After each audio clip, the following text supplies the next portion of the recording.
Hi, and welcome to another episode of Creating Cultures that Outperform. I'm Frank Wander, and I'm here with my amazing co-host Terry Mays. I I'm know you back. she's back. I know you missed her last week, but we've got Terry back. And as you know, because you follow us, you've been watching this really good series on unproductive people in the workplace, people unproductive. So last week was Don't Bother Me. This week we're doing The Fearful Leader. And boy, they are really, really bad to work for. I'll tell you. I've had fearful leaders. Sometimes they don't show it till the end. I've got a good story there, but it really is, an important topic because there are plenty of them out there. So, Tara, quick introduction.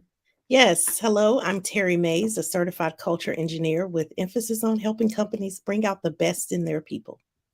I'm Frank Warner. I'm the CEO of People Productive. We help companies use the time, talent, and energy of their people most effectively so they do, in fact, create a culture that outperforms. And you want to have as few people unproductive as possible. You want to minimize those behaviors and things that drive it. And when people are so unproductive, they're really, really bothering everybody and getting in the way of your performance, might be time to say goodbye. Yes, absolutely. So, Tara, we want to kick us off on the fearful leader? Yeah, so this person is really ultimately a people pleaser. They're trying to make sure that everybody is okay with what they're doing. They don't want to do anything that goes against the grain. They're always going to stick to the status quo. They're a little bit less knowledgeable, maybe, than they should be. So they don't want to show that weakness. They don't want to show that they don't understand something or they don't know something. So they're going to kind of protect themselves because ultimately they're insecure. Oh, They're yeah. just insecure people pleasers that want to avoid making decisions. They want to avoid drawing any sort of criticism to themselves. They just really are protecting themselves at all cost. They don't want to do anything innovative, nothing new. They're going to procrastinate on decision making. They're going to overanalyze everything. It's just, keeping it safe all the time. I'm going to stick with what I know. I'm not going to do anything any differently. Yeah. I mean, when you talk about, cognitive resilience, that ability to stay really mentally focused in the face of change and things that have to get done, these people are the exact opposite. They just don't have that skill.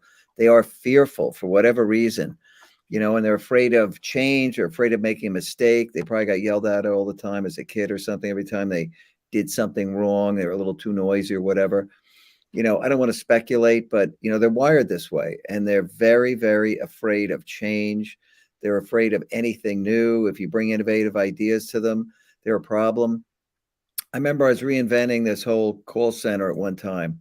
And right before we went live, one of the leaders in the place came up to me. It was literally like the day before and came in and said, "Why are we doing this?"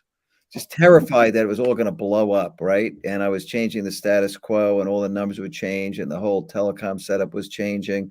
How we're doing the work was changing. And it was a huge success, but had to be done. But this person was terrified of that change because I was basically changing, their day to day, moving their cheese, so to speak, Yeah. and held it in. Didn't want to look like they didn't own this at all. I mean, it was all me out there. If it went wrong, it was clearly my thing. I started it. I got the funding and the backing for it. But at the end of the day, worried what that might, shine a bad light on them or something. Never was quite sure what the motivation was, but it was fear. It was real Yeah. fear there. I could see it. And Yeah. And, let it- people don't like change. They don't like when things change in a drastic way. yeah. And that's really kind of the opposite of innovation. Like, you really do need to Totally. have leaders that are willing to think outside of the box. And things are changing in our world at such a rapid pace. I mean, Oh, when you think about just something simple like going to the grocery store, I was in our local grocery store not long ago and just thinking about how much change has happened in that grocery store in the past year. So before, we never had mm, self-checkout aisles. It was all, you have to stand in line and go through the line for a person to check you out. yeah. Well, they remodeled the store and now we have self-checkout lanes.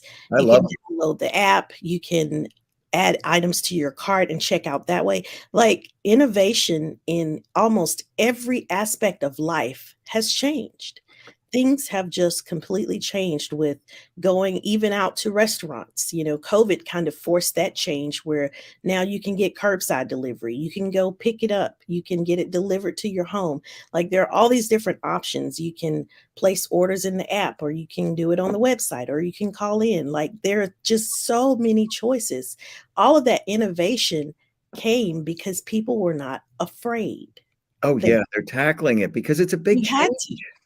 You had to tackle it. Got to. We were in this COVID situation, and in order for businesses to thrive and to even sustain themselves during this period, they had to change. And so as a leader, you really do want to focus on, how can I make this better? Not be afraid to make that change, not be afraid to try something. Even if you fail, you learn from it, you get up, you Yeah. become more resilient in the process, and you move on. You try something else. It's important as a leader to be able to fail fast so that you can learn, because failure is it's part of the learning process. You really cannot avoid making mistakes. So Yeah. delaying that decision, or procrastinating and not knowing what you want to do, so you just don't do anything. All of those tactics really don't work, because at the end of the day, you're going to have to make a decision. And when you finally make one, it may be the wrong one. And Mhm. that's okay.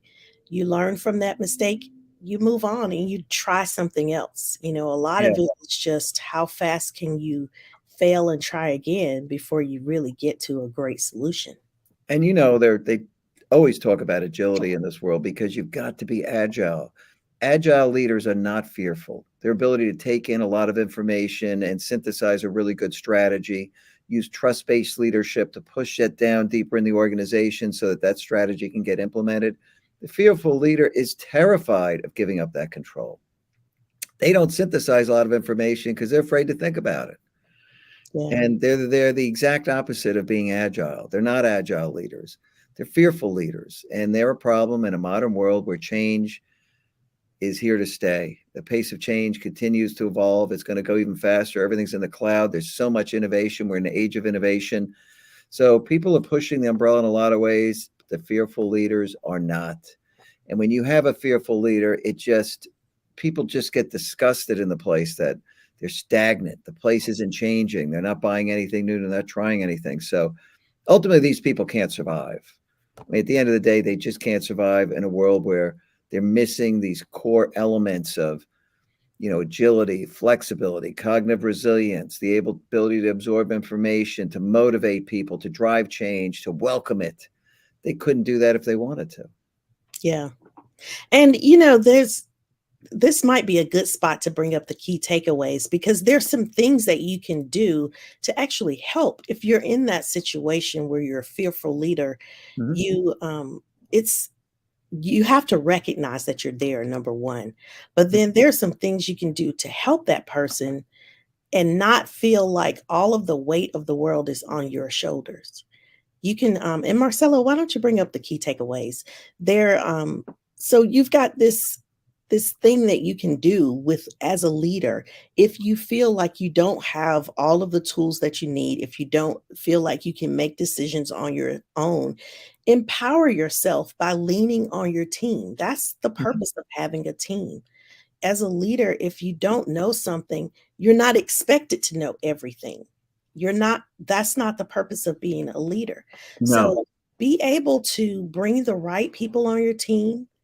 If you're fearful, get the right people around you. Encourage the team to get involved in decision making. So now it's not just you, but it's a group effort. We're all thinking Yeah. about this and making the best choices. And it means you're not going to second guess everything they do, which is what the fearful leaders do. They delegate it, but not really, because they want to Yes. know what you're deciding. And it's like, oh, are you sure we could do that? Well, no. Yes.